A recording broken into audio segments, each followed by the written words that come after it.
Alright, what's up guys? Welcome back here to the third match with blue-black control. This hand is really slow, and I'm trying to think, like, would I keep a 5-mana Verdict Snapcaster hand on blue-white? I don't think so. I think we can do better. Yeah, this is significantly better. We have board interaction, we have card draw. We don't need another land. I'll feel bad if it's like a Tron deck or something like that. Spire Bluff. Alright. Could be Storm.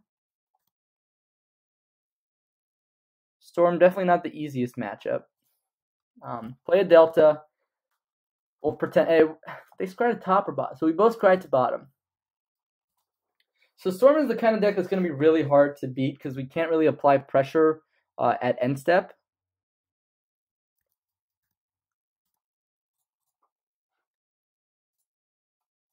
Go ahead and thin our deck out a bit. Alright, that's not bad.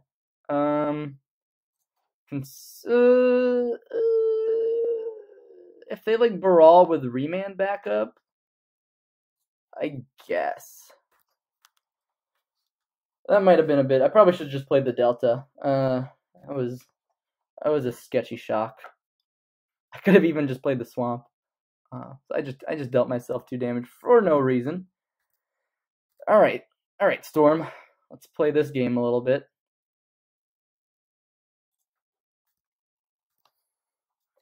I think our opponent knows what's up at this point, that we're probably a control deck of some sort. Okay.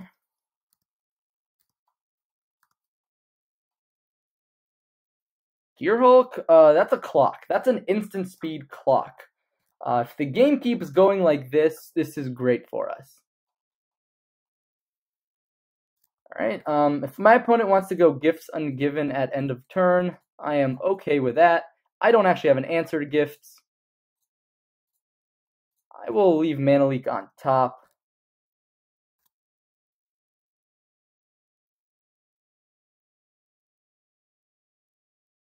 Scarab God. I could take a turn off, but that's a little scary for me. I'm gonna go ahead and just pass. I'd rather play at instant speed. We have Gearhulk as an instant speed threat very soon. I wonder, maybe our opponent's just like Blue Moon. Is that even possible? How likely is that? Feels pretty unlikely.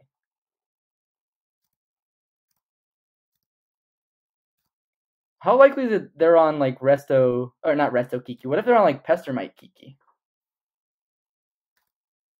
I felt like I would have seen some sort of counter magic to fight back against my Gearhulk there. I mean, my Glimmer. I'm 2 steps ahead of myself here. Beauty about Storm is they can't go off at instant speed. I'm going to fetch an island here just in the case that we're up against a weird Blue Moon deck. Gearhulk is really important right now as an instant speed threat. Opt. Maybe they're looking for gifts or remand in response. Did they find it? They went bottom.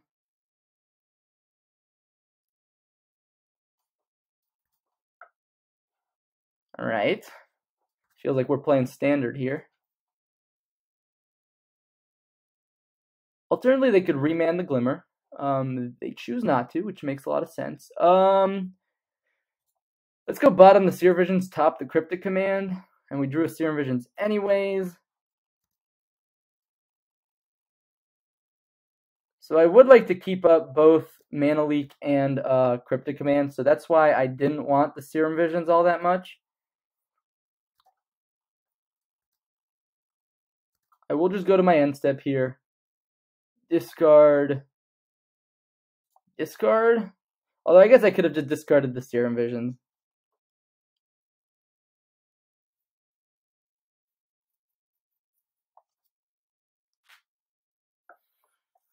Opponent has done absolutely nothing so far. With that said, Storm can... If any deck can just come and win out of nowhere, it's Storm. And given 8 turns, 6 lands, That's rough.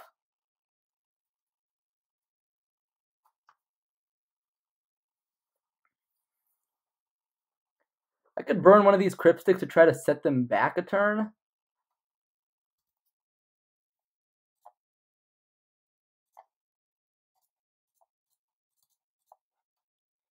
And if that prompts a Gift Ungiven, I can Mana Leak it.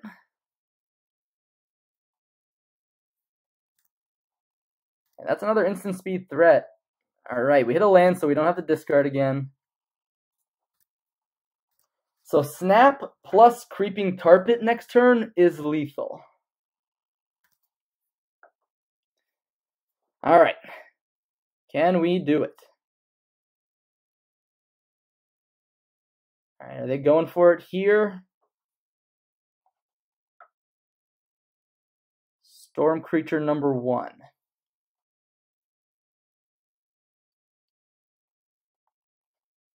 1, 2. Alright, our opponent concedes. After seeing that opt, I can't imagine that my opponent is not on Storm. Alright, so let's I'm going pretty quick here. Dispel is really good against Storm. Hits Gifts Ungiven. Disdainful Stroke hits Gifts and Past in Flames. Collective Brutality hits their Storm creatures and rips apart their hand. Yahenni's could be good against Empty the Warrens. Leyline of the Void is great against their graveyard. Rest of these are not too good. Not too good. Considering we already have 2 Damnation, I'm not sure I want Yahenni's. Or sorry, 3 Damnation. This is not a matchup for Crucible. Hero's Downfall is really expensive removal. Search for Azcanta. A little too slow for this matchup. Spreading Seas is not where we want to be. We usually cannot cut them off of red. And Scarab God is a bit expensive as a sorcery speed threat. So let's get the Dispels, Disdainful Strokes in here. Brutality definitely in here. I also want the ley lines. What do I cut? Probably cut. I like Glimmer. Probably cut. Jace is good against Empty, so I don't want to cut that necessarily. Scarab God definitely seems like a bad card in this matchup.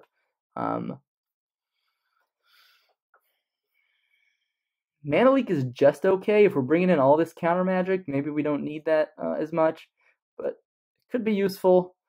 Again, I want to keep in most of the removal. Go for the throat. Maybe I don't need 2 or maybe I don't need 3 Damnation. Maybe 2 is enough, but I kind of like having 3.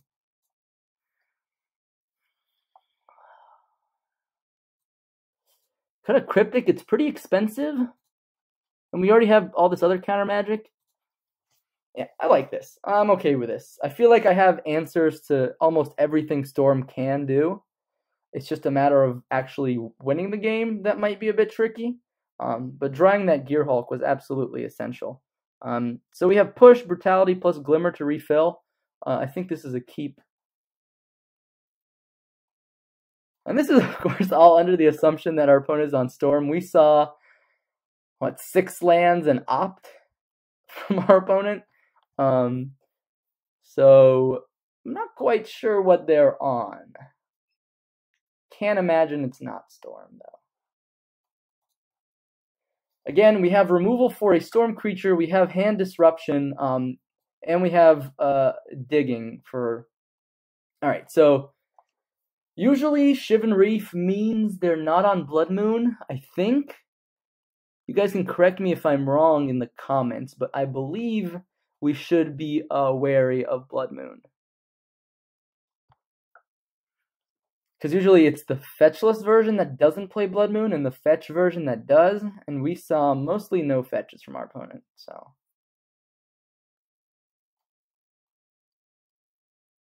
So I cut Spell Snare from the list before I started recording.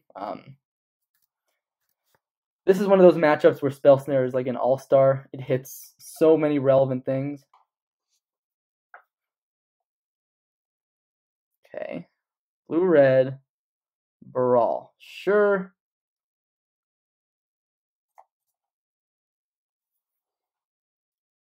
Just going to go ahead and get a swamp here.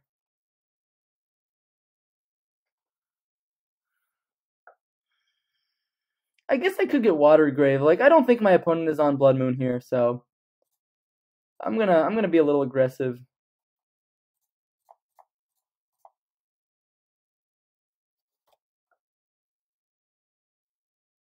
I could Collective Brutality here. It's a bit tricky if our opponent has Storm Creature plus more things. Negate is a good draw. I'd rather just keep up Negate here.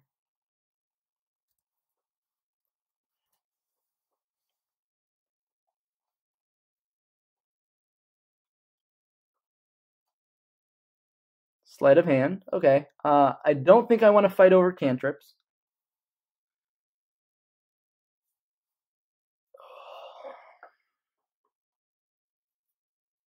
All right. Opponent missing land drops. This is exactly what is good for us. Just want to make sure, yeah, there's no scrying. Because if there were scrying, I may have wanted to like Field of Ruin. But I don't think we can quite screw our opponent out of this game, especially without that like quick Leyline of the Void. Like if we drew Leyline, like I would be so confident, but it's entirely possible that they also have Empty the Warrens in hand.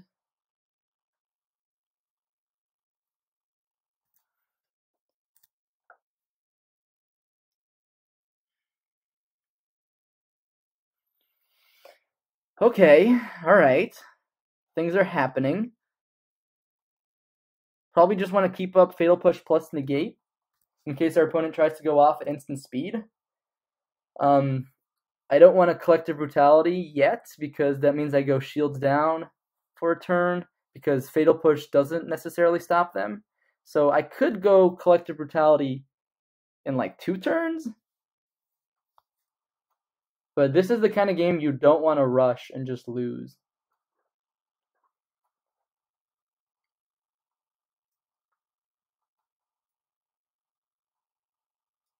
Right, Baral makes sense.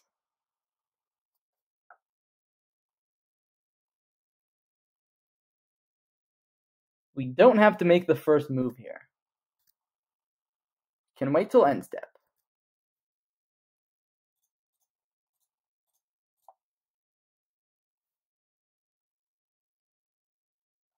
Dispel. I'll negate the spell. I want to get rid of this Baral, especially because Brutality doesn't get him.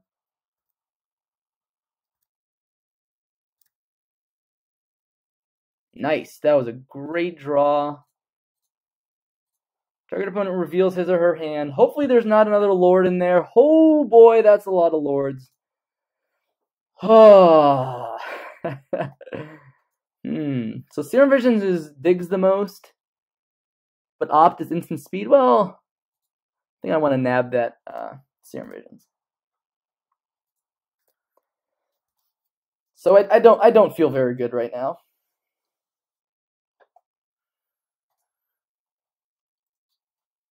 Interesting that they went to protect it when they already had backups.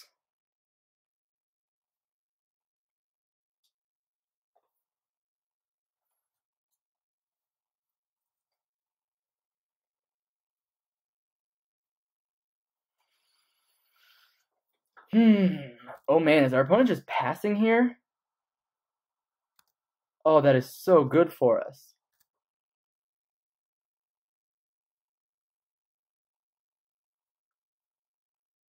Disdainful Stroke, huh? That'll come in handy on our opponent's combo turn. Which could be next turn.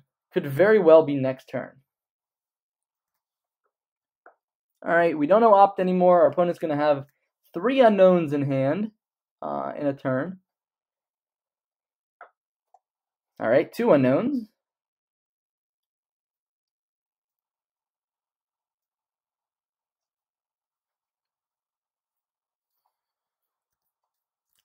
Are they passing again? I think that only benefits us, but maybe I don't know the matchup. Maybe they're playing it correct.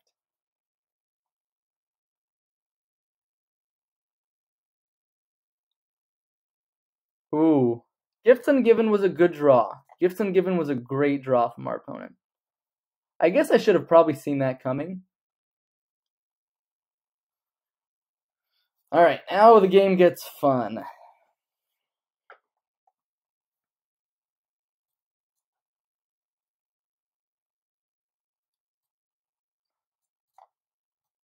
So I think I bin Manamorphose plus one of the rituals. Manamorphose. Which one is the splice one? Yeah, I'll mill. Is that an arcane? Yeah. Yeah. So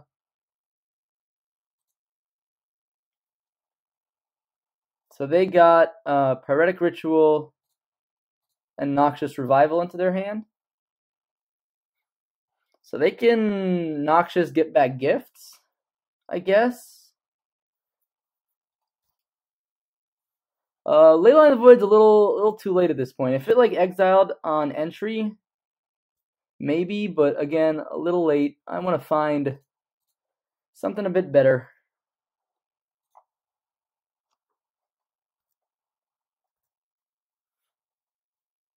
Damnation is a good draw if they go for the empty kill. But I can't imagine they do because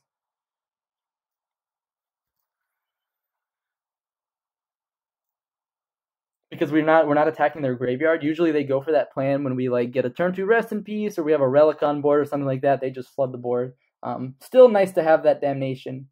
Even if our opponent just like goes Baral Electromancer next turn or something like that.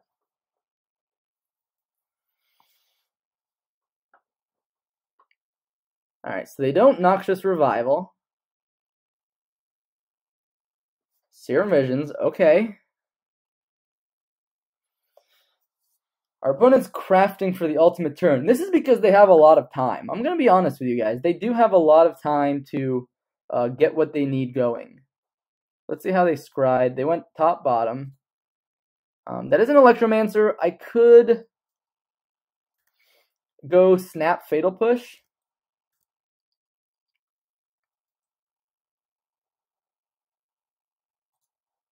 Alternatively, I could go Snap Snap Glimmer of Genius. And then I don't think they can go off, obviously, at instant speed. So I think Snap Glimmer is the greedier choice, but it is the choice that I am opting for.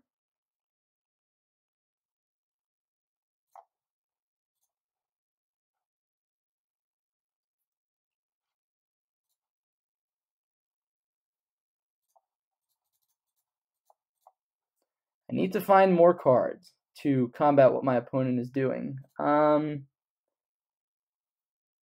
Bottom, top. Leyline coming pretty late.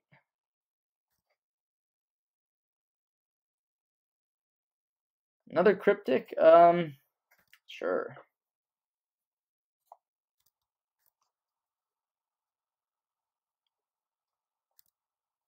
Again, I think I can fight what my opponent can do next turn pretty well.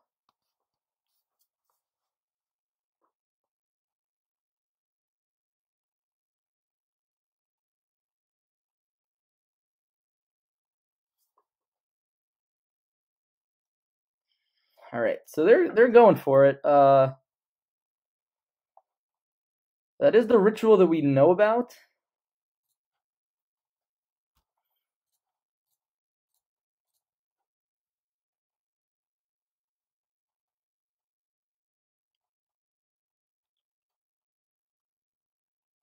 Alternatively, we could have saved that negate for when they were actually going off. Yeah, I might have been a bit trigger happy there.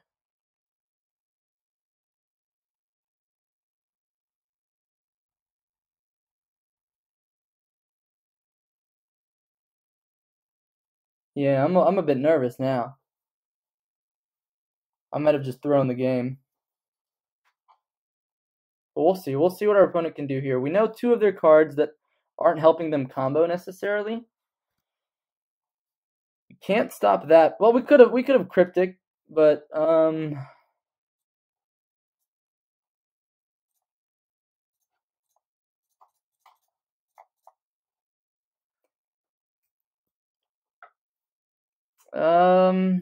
they go off here? They might be able to. So they have Serum Visions. They have Manamorphose in hand. They can start setting up the top of their deck. So they go bottom, bottom.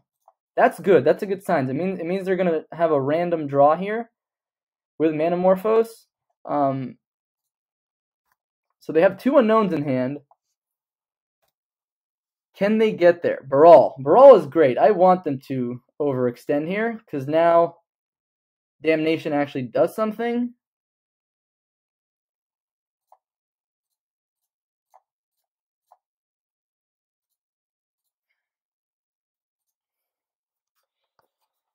Okay.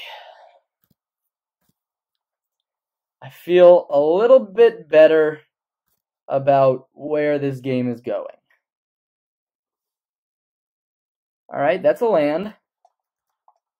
Now that our opponent has very little resources, we just want to find a win condition. Alright. Something like another Snapcaster Mage or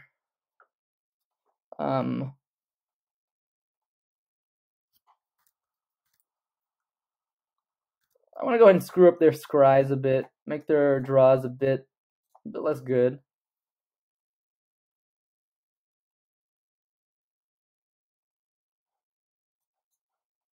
Let's get a swamp here.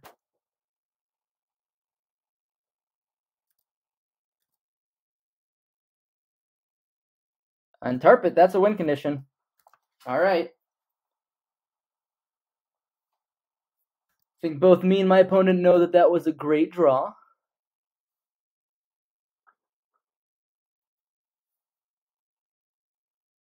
So not having like an actual graveyard exile effect is quite annoying. If this was like a Nile Spellbomb, I would feel so much better right now. Jace. Jace is 1, 2, 3, 4. About the same mana as Tarpit.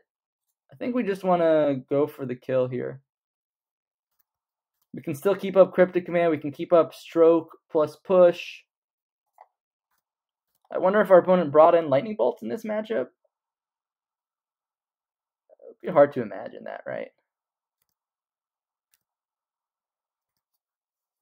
Oh, the reason we kept in Jace was because of Empty the Warrens. Yep.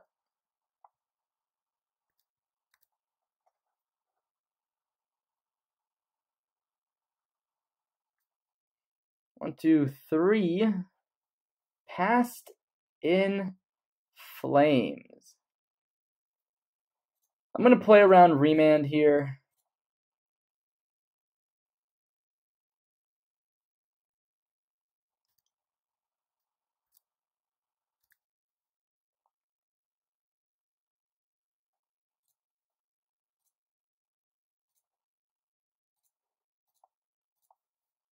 Again, beating down is basically the only way we can win this game, so let's keep it going. Let's keep the beat going.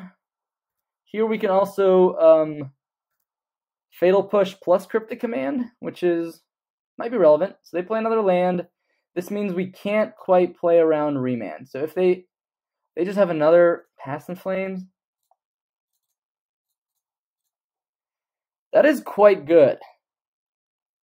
Mana Leak, also quite good. Assuming they have no more Past in Flames in hand or lands in hand. Again, I have to force my opponent to win next turn.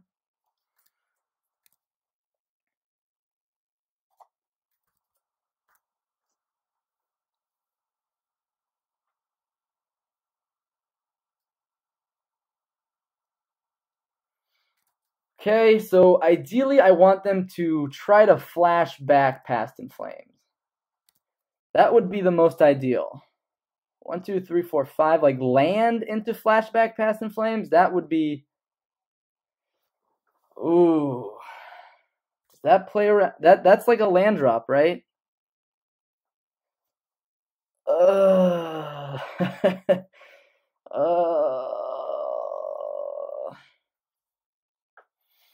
Maybe I need to hit a Dispel here. Does Dispel do it?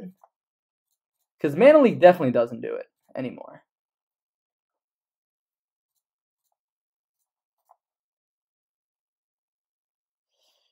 Alright, opponent. Well, yeah, because Mana Leak wouldn't have done it, unfortunately.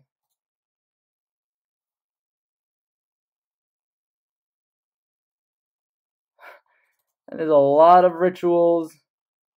They have Metamorphoses. They don't have a storm creature, though. So, the reason I'm keeping up Fatal Push here, in case they do play like a storm creature somewhere down the chain here, I want to be able to hit that. So if their win condition that they find is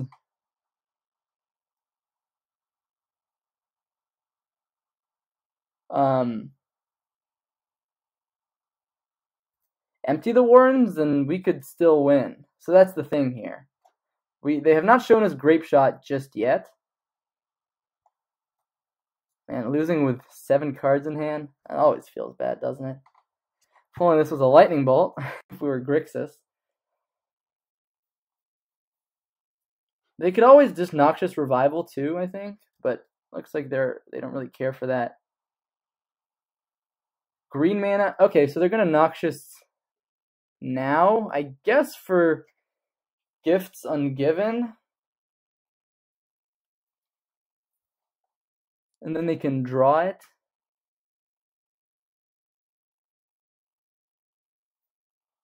I guess if they played it Past in Flames, they would have had quite a bit of mana left over. What did Noxious Revival target?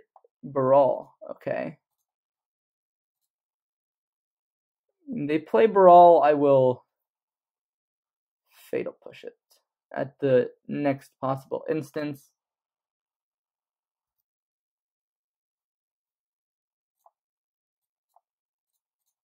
I'll force them to do their thing right now.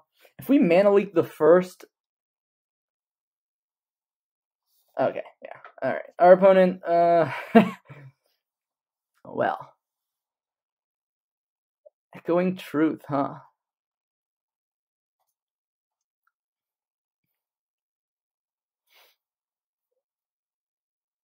Interesting. So, I guess, yeah, I guess they have it here. They go Gifts Ungiven, Grape Shot in the pile. No matter what, they have Past in Flames and probably more rituals. GG's. Oh my god, what happened there? Did they... I mean, I'm going to take it, but I have a feeling my opponent did have outs there. They might have missequenced things a little bit. But you guys can let me know in the comments what you think about that. Anyways, that was the last match with Blue-Black Control Modern Under the Microscope. So stay tuned for some closing statements coming up real soon.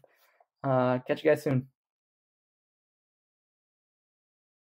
Alright, welcome back, guys, to the closing statements here for our Under the Microscope series with Blue-Black Control in Modern. I hope you enjoyed watching those 3 matches. We played against what? Green-Black mid-range, or Rock, or whatever you want to call it. We played against... Oh god, what was the second match against? Anyways, match 3, we played against Storm. Oh, and Blue-Green Merfolk, right? So those were the 3 matches you guys got to see. And it's kind of interesting, right? Because we got to play the mid-range matchup, we got to play the aggro matchup, or aggro/tempo matchup, and then we also got to play the combo matchup. So you got to see how the deck performs in all 3 of those different scenarios. Obviously, we didn't get the burn matchup, we didn't get the control matchup or anything like that, but you did get to see kind of how the deck functions against some popular archetypes in the format. We didn't get to play against big mana, of course. So let's talk about how the deck performed. Overall, I actually really enjoyed the smoothness of the deck. It felt like every turn I had something to do. So the curve felt pretty nice. Obviously, turn 3 doesn't have to have a lot of things, right? What's nice is we can go turn 1 untap land, turn 2 untap land, turn 3 tap land, and then keep up another 2 mana spell. So usually not tapping out on turn 3, that's not a problem because we have a fair amount of tap lands here that are essential to our game plan. So having this kind of bare 3-drop slot, doesn't feel so bad. Having like 1 dissolve in here might be okay too, though. That is something I've been thinking about. It seems pretty nice against Storm, right? I think you can counter Storm. Maybe not. I'm not sure. You guys can let me know in the comments. But just having an extra counter spell does seem pretty nice for a deck that can sometimes be very Drago oriented. I like the 3 Damnations. It felt relevant in almost every matchup. Glimmer of Genius overperformed. I'm very surprised. I like it a lot. Snap Glimmer, Torrential Gearhulk Glimmer, End Step Glimmer. All these are just great ways to gain card advantage against decks. At the same time, you can also keep up Cryptic Command. So I don't remember if that situation came up, but you can keep up both Cryptic or Glimmer, and then if they don't end up playing a spell, all right, Glimmer, and then you're just way ahead. Jace, Jace is good. I don't know if he's great, but he's good. Crucible is the only card that I'm not sure is necessary for the main deck. It's a bit slow, and sometimes it's just not where you want to be in a matchup, especially because it dies to a lot of main deck cards like Abrupt Decay, things of that nature, and it just doesn't generate that much value. But I'll keep testing with it. Crucible is cool. Crucible is really sweet in a deck with like Sphinx's Rev, where you end up using all that mana that you amass, but here we're not quite doing that, unless we have Scarab God. So I guess that's 1 mana quote-unquote sink, but is it reliable? Not sure. So Crucible might be on the chopping block. Everything else felt really nice. I like the 1-of Ghost Quarter, accompanied by the 4 Field of Ruins. The mana base didn't seem to get angry at us too much. We're mostly blue with a bit of black, so setting up triple blue, double black, yeah, it can be difficult, but not too bad. So I like the way we have things set up here. If you guys have any recommendations, though, if you think something could be better, let me know. This is probably going to be one of those brews that I keep working along over time, and maybe record another video series with it down the road. But yeah, that's the main deck. I think Scarab God, I guess, was a little underwhelming. We can maybe go cut down to 1 copy, maybe 1 main, 1 side. I do think we don't want to go too light on win conditions, especially because we don't quite lock the game as well as blue-white control does. I do think Scarab God is pretty important, even though he just like dies to a Path to Exile. Yeah, that feels bad. Maybe we should replace 1 Scarab God with another Gearhulk, because Gearhulk was just sweet. But of course, going too high on 6 mana spells does seem a bit iffy in Modern. Anyways, that's the main deck. I enjoyed it. Hope you guys did too. Sideboard also did pretty well. Leyline of the Void was pretty bad against Storm. Very bad against Storm. Like, yeah, drawing it on turn 1 would have been great. Playing it on turn 1 or turn 0 would have been great. So having it in my opener would have been great. We didn't see that. So I guess that's just 1 match. I can't really make any conclusive statements about that. The rest of the sideboard played really well. Kalidas was great. I liked having access to the 4th sweeper. Brutality felt relevant in a lot of matchups. Hero's Downfall was also great in the green-black X mid-range. And Liliana Last Hope, again, relevant in the mid-range matchups and relevant against Merfolk. So I liked a lot of that. So Leyline of the Void ultimately underperformed, but that could just be the nature of playing such a powerful card like that, where if it's so important for that matchup, you mulligan for it, right? Against Storm, because I have other tools to beat them, I don't. But if I was against Dredge or Living End, I would almost certainly mulligan for Leyline of the Void, because those matchups are atrocious. Anyways, that's the breakdown of the sideboard. Hope you guys really enjoyed the series so far. I was thinking of playing the You Wish and record with that next. So that's what the bank control, basically, not really bank control, it's blue-white control with Glittering Wish to let you kind of get sideboard cards during game 1, kind of increase your odds of winning poor matchups. Anyways, I haven't quite practiced with it, and I'm probably not very good at it. And also, I have a tournament this weekend in SCG Baltimore. Yeah, all those things together. So I'll get to it eventually, I promise. Might not be this weekend, but maybe I'll get it ready before Thanksgiving for you guys. Anyways, thanks so much for watching this series. Hope you enjoyed this Under the Microscope, learned about a new deck. maybe you want to try it for yourself. Yeah, and maybe even any standard players. Like, this is a great jumping point from blue-black control in standard into blue-black control in modern. I'm not saying it's tier 1 or even tier 2, but that's because no one's playing it, right? And not necessarily because it's bad. So I definitely think there have been a lot of cards that have been released in the past few sets that make an archetype like this that is often overlooked to be actually quite relevant in the meta. So hope you guys enjoyed it, and yeah, stay tuned for some more videos next week, hopefully. No promises, but that's the goal. All right, I'll see you guys next time.